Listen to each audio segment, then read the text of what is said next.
Hi diddly ho, Quarantino.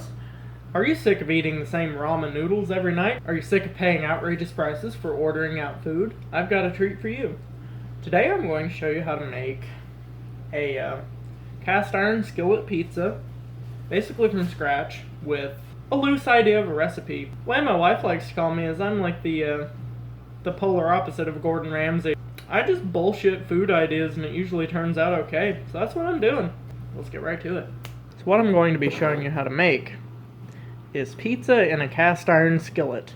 And while I did partially steal this idea from Adam Ragusea, who is a much better internet chef than I, as you can see from my filthy ass stove, it is inspired by him, but I'm not going off of any strict recipe. I'm just going to do it the way I do it, and it turns out however it turns out.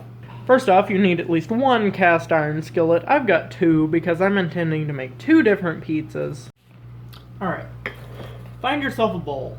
Any kind of bowl. Relatively small one will work best. If you have it on hand, yeast. If you don't use yeast with this, it's probably going to turn out completely different. The ingredients that I'm using are basically a necessity, but the amounts, you know, can go whatever direction you want to. So, I'm going to do just, roughly 1 3/4 teaspoons of yeast, because we're not playing a game of absolute figures here. Crank on your hot water. Alright, while your water's running, grab yourself a secondary bowl. Barking dogs is an added effect. Put some hot water in your bowl. Bowl off to the side. Drop an egg in it. Wait until your water's about as hot as you get. Mine ain't quite yet. Now get roughly half a cup of water. Splooge it down into your yeast.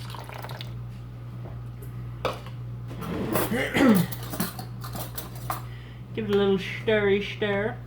And place it off to the side while you wait for it to bloom. Now you have your egg in a bowl. That's to warm it up. To just keep the temperature of your dough somewhat consistent. Now turn on your oven to a temperature. I'm going to go with 450 degrees. Might change my mind, but that's a good spot. Now, take a medium to large mixing bowl. It can be either. I don't particularly care.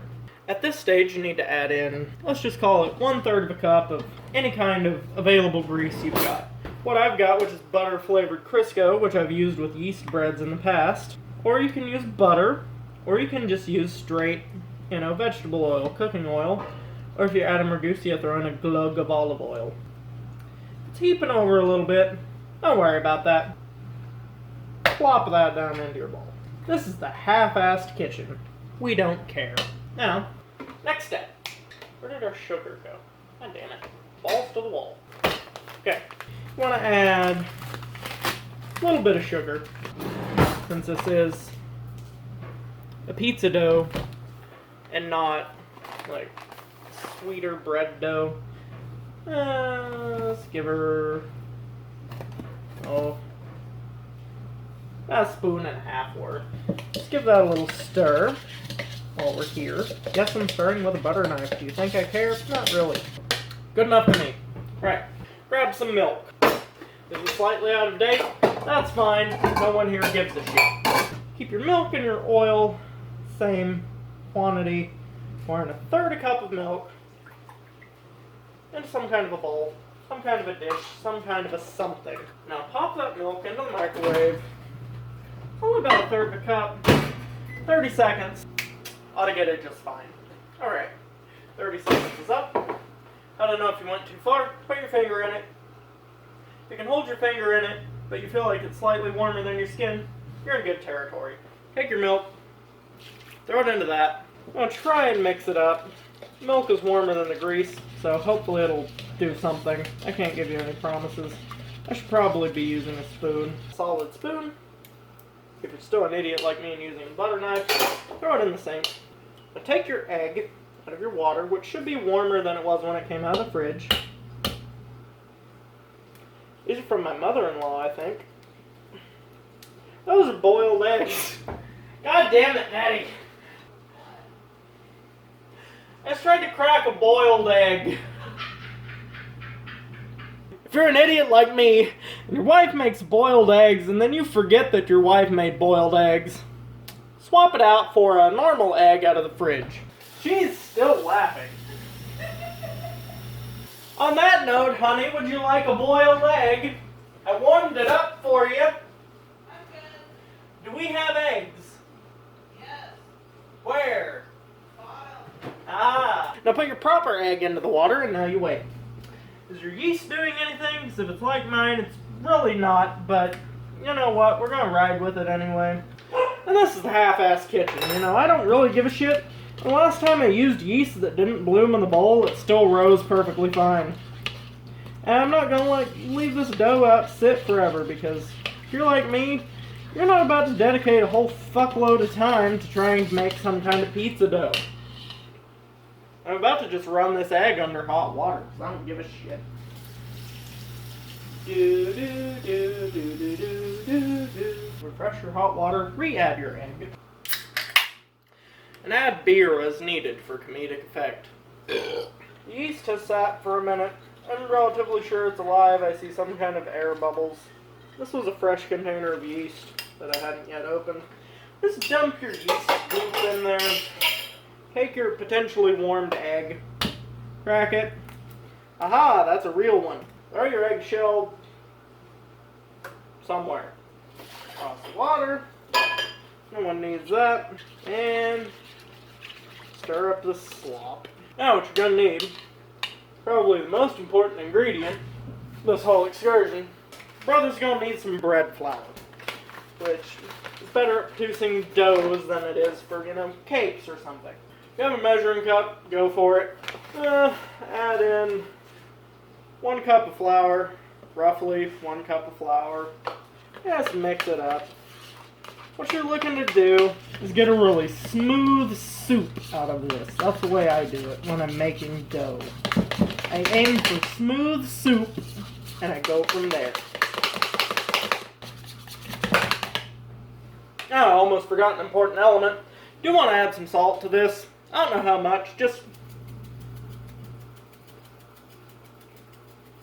give her hell for a minute and call it good. This bread flour doesn't come pre-salted. It's basically like all-purpose flour, but with extra protein. If you're not scared of eggs and salmonella, give it a little taste. Add salt as needed. Because I was tasting the sugar over the salt, because I'm a dumbass and I probably put in too much sugar. Right. You have your soup concoction made? Perfect. Take your measuring cup. Add more flour. Basically just using it as a scooping utensil, not as a measuring utensil. Just add a little bit of flour, not too much at a time. See what you get, and if you need more, add more. It's simple. People make such a big deal about baking, about how baking is such a science, and it's just like, no, if you bullshit stuff together in a bowl, you're gonna get something. It might not be what you intended to get, but you're gonna get something. And I added, in layman's terms, what would have probably been about 1 3/4 cups of flour, and I think that's enough, actually. So when it looks like you're roughly in the right spot, start working this bitch with your hands. A bit of Adam Ragusea wisdom that I picked up on is you don't want the dough to be too stiff or it'll cook too dry. This is probably too stiff. Sorry, Adam. Give her hell. Work the bitch around a bit. I just like to squish it down, roll my wrist on it, every now and then, flip a corner over, do it again, really incorporate everything together. Take a bite. Use a hair more salt. I'll try and incorporate that without it turning out like shit. Something I know from my brief experience in pizza making. Roll it with your hands in a way where you tuck under the corners, and that just gets everything to kind of smush together. Toss that back in your dish. Give her the beans again. Another time or two, or however many you're willing to dedicate to the meal. And I'd say that's pretty good right there. So, you want to catch yourself 2 bowls, some kind of bowls. You know, those function, right? Then you take some non-stick spray or just some regular oil, whatever you've got on hand. Spray the shit out of it like you're trying to kill a fucking cockroach. There you go. Now take your dough blob, split it into 2 roughly equal sections. Roughly. We're not playing a game of sizes here. When you do that thing, where you roll a ball, you tuck underneath the corners. And you don't want to go too long at there so you'll tear a hole right down the middle. Plop that in a bowl. Do the same thing to the other one. Plop it into the bowl. Sip beer as needed. Now, you don't need this bowl anymore, so throw it off into oblivion. Spray your tops. And just for good measure, give it a good little run around in the bowl. Grease it up real good. And put it with your pretty side up. What this greasing does, it keeps your dough from drying out. Now, depending on how fancy you want to be, I'm not trying to be too fancy, drape a cloth over it. And now we're just going to completely forget about those for a minute because we've got other things at hand. 2 things you need to make a pizza. I don't care what kind of bread you got, there's 2 things you need to make a pizza. You need sauce and you need to figure out what you want for your toppings. Take a skillet, some degree of skillet. I don't give a shit what kind of skillet it is. Yeah, that's a fancy one. Ugh. Okay, gonna use that bougie ass skillet on one of them. There we go. And we're gonna pop this big mama on the other one. Step 1, add grease.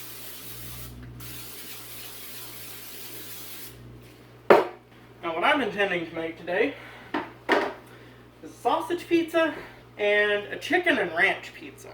So try and open your roll of sausage, or any denomination of sausage. There we go.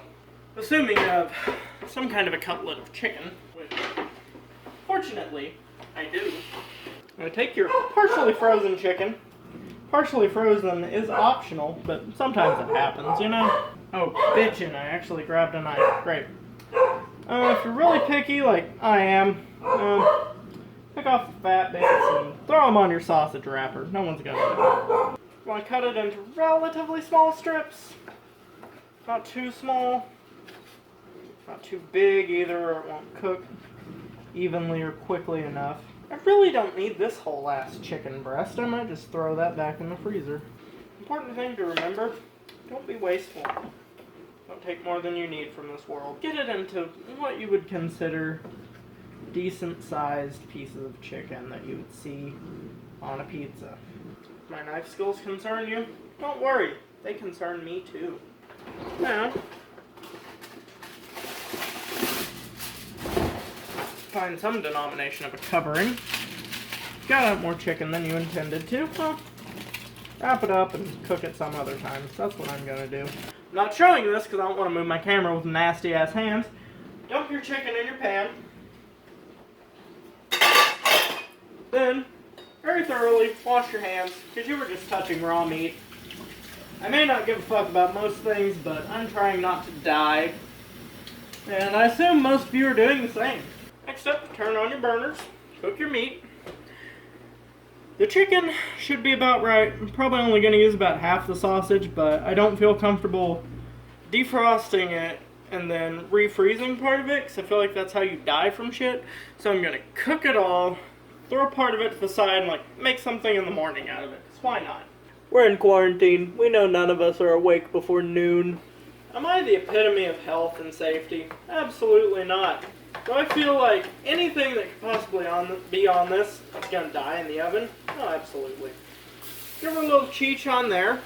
Well, if you're really looking to spice things up, spray a little non-stick on your gas burner just to, you know, brighten up your day a little bit. We could all use it right now. I do not condone accidentally lighting your kitchen on fire. I don't want to be sued. Salt your chicken, salt and pepper, you know, add a little bit of flair to it, you know. A little bit of garlic powder. Bitch, yes. Add some garlic powder. Stir that up. It's gonna add a lot of flavor to your pizza. Alright, once your chicken starting to brown nicely on the outside, that is, and once all the pink is gone from your sausage, I'd say you're probably safe to turn it off then, bud. Toss these off the side so you don't set yourself afire. Plop down your old iron skillets. You want enough grease on there to keep anything from sticking, but not so much grease that you set your oven on fire.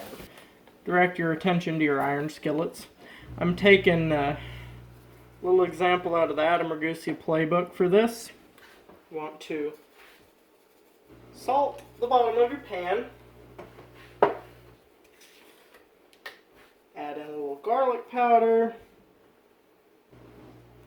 Add in just a touch more grease onto each one. Just a touch, you know. I want to be sure I don't have to get her done. Take a sack of cornmeal. Any cornmeal. Provide a little sprinkle onto each one. And that will keep your dough from sticking to the pan. If you're like me, your cast iron skillet's a bit warm. Got a little too much slime. Scoop a little bit out. Plop it in your sink. Deal with it later. Now, take a dough ball. These are probably nowhere near proper. It's probably going to be way too much dough for what I'm doing too, so that's great. Essentially what you're trying to do is you're trying to turn a dough ball into a pizza without turning it into a pizza. Just drop that down into your pan. Smash her down good and flat. Build up a little ridge if you want it. If you don't, you want to go for more of like a deep dish aesthetic. Bitch, go for it. It's quarantine. Nobody is going to judge you right now. This is a little on the thick side. But, am I upset? Not one bit. Let's pancake this out. Give it a little floop. If you're feeling adventurous.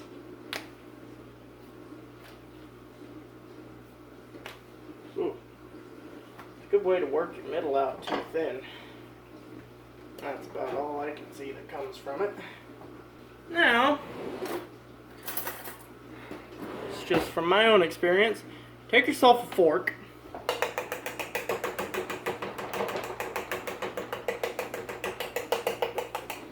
Work a bunch of little machine gun holes into each one of these. Since we are in the lovely quarantine, and I don't have safe access to fresh tomatoes or canned tomatoes without being incredibly anxious about my surroundings, I've got an old can of tomato soup that I pulled from the cat. So, gonna pop the top on that.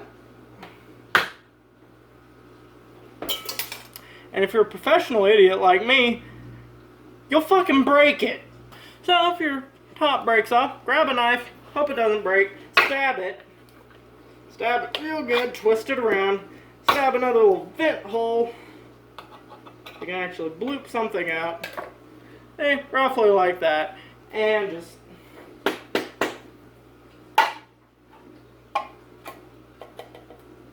shake that bitch until you get something, okay? That's a decent amount of air quote sauce. Hope my wife likes her tomato soup pizza. We're probably both gonna eat the chicken one.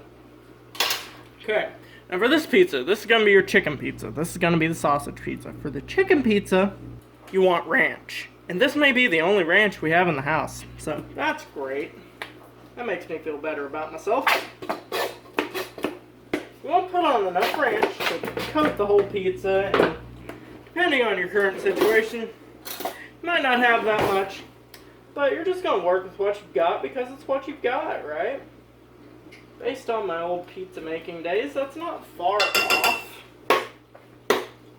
But you know, you can try and beat Jesus into this ranch bottle till you get an extra little squirt out of it. Brave like me, just give her a little sprinkle. Give her a little sprinkle. That's probably more than enough sausage. I intend on using all of this chicken. Who doesn't love chicken, dude? Okay, that might be too much chicken. It's going to be a very chicken dense pizza, but I'm not upset by that.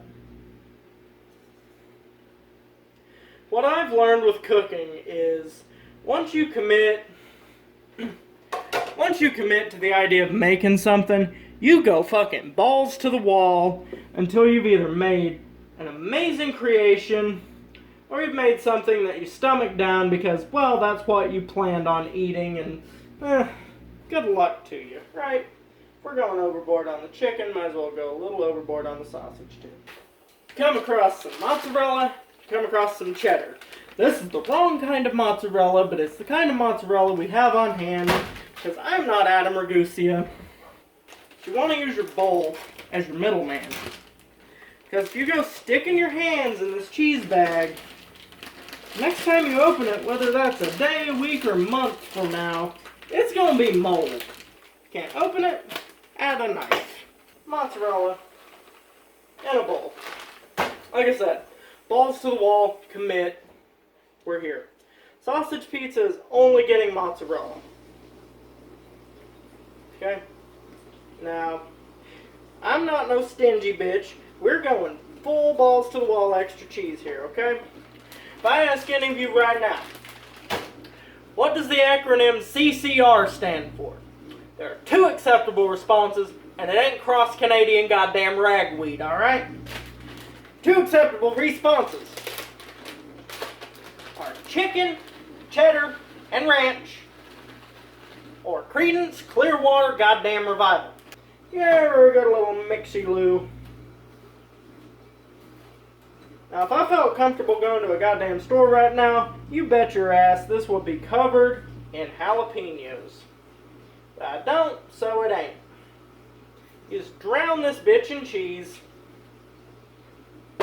Set it, give them a little shake. Each one of them. There you go, boy.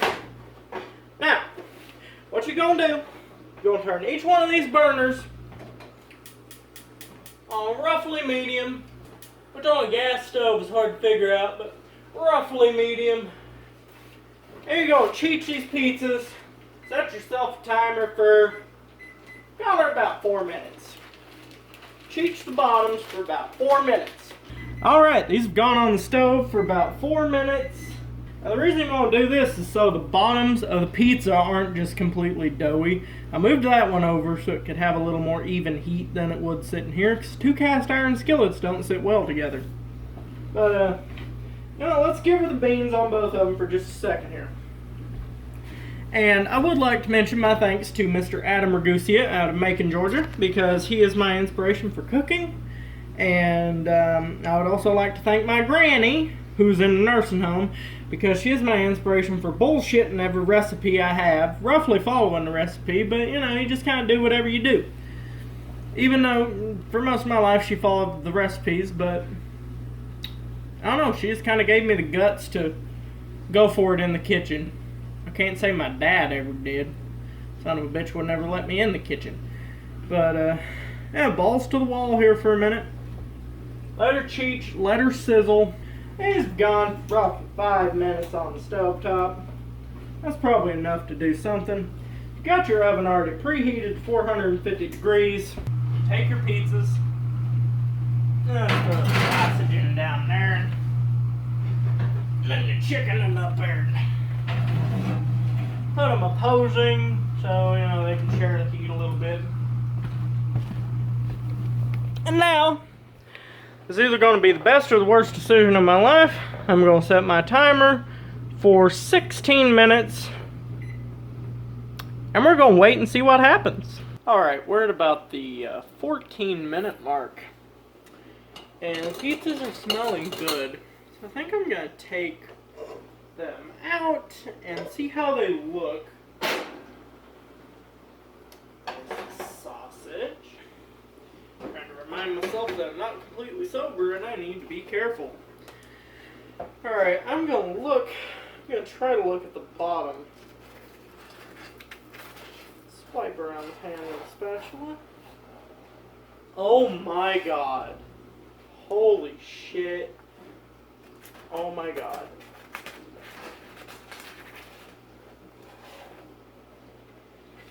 I literally just remembered that I forgot to season the crappy sauce for the sausage. The tomato soup, pardon me. I'm hoping a little bit of garlic powder on the crust does the trick. I just looked at the bottoms on those, and they are perfect. So I'm gonna get these out and cut them on a cutting board and show you what I'm talking about, because oh my god, I know this pizza cutter isn't that great.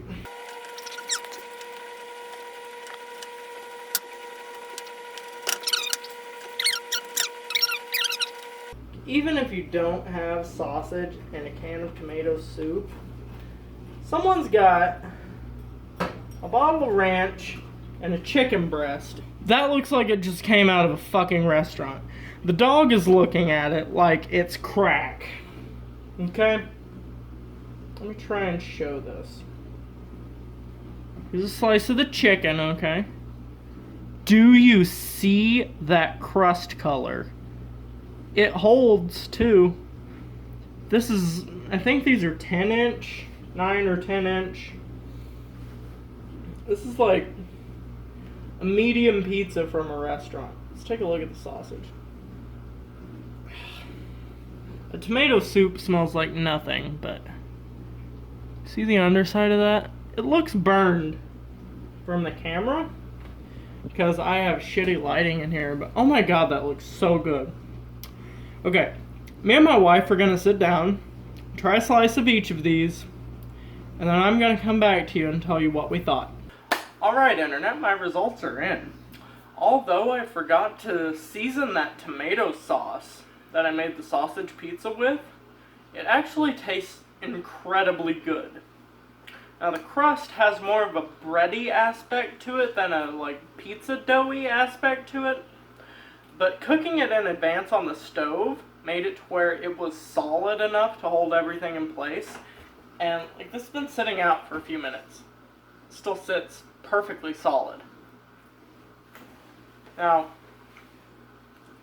oh my god. I gotta put that down or y'all are gonna see like 2 minutes of me eating. That turned out really good. Now, will it turn out the same for you? Probably not. This is a recipe to be used with whatever you've got on hand, you know, most of you have probably got some kind of meat in the fridge. I'd say the yeast is a solid aspect. You either need the yeast or the bread flour, one of the two, to try and make this hold together. If you've got one or the other, like, go for it, man. Go for it, because if you have both, especially, do this right now. Get some yeast, get some bread flour, get it on your next Walmart delivery, whatever delivery service that you get for your food now. This is amazing. I can't believe that we used to order pizza and spend like $50 ordering a bunch of pizza and a bunch of bread and a bunch of shit that we don't need. And I can just dedicate an hour in the kitchen to making 2 breathtaking pizzas just from shit that we already had in the house. It's amazing. My wife's favorite was actually the sausage one. I expected it to be the chicken one because she loves both chicken and ranch. But apparently the tomato sausage pizza reminds her of her aunt's pizza recipe. So, I don't know. Which will you like more? Which will you be capable of making with what you've got on hand? I don't know. It doesn't have to be sausage or chicken, you know. It could be ground beef. It could be bacon. It could be any kind of meat that you've got. As long as you got some degree of flour, yeast is helpful, but you can bullshit this yourself. If I can bullshit this recipe from a yeast roll recipe and from watching one Adam Ragusea video, y'all can do this too. Stop thinking that baking has to be such an art of perfection. It is an art of edibility. Get out of your shell. Get adventurous. Make something like this. And go follow Adam Ragusea here on YouTube. I'll link to his channel in my description, because I know that man has so much more knowledge than me. And he's just a guy who's making YouTube videos. Then he made a pizza recipe for a New York style pizza, which this is not, but he made a New York style pizza recipe that blew up on the internet for some unknown reason, and now he's an internet chef. So, enjoy it. Enjoy your life. Enjoy cooking. If you screw up, hey, add a few seasonings, make it edible enough, and try again next time, because, I don't know, why not? It's fun. I enjoy cooking. I enjoy attempting to bake things, and if this does relatively well, this is not going to be my last cooking video. So, my name is James Stratton. Y'all stay safe out there. Don't catch the corona. Make some homemade food. Make a homemade pizza. Make a homemade something. Give your DoorDash driver a break for a minute, alright? I'll see y'all in the next one. Thanks for watching.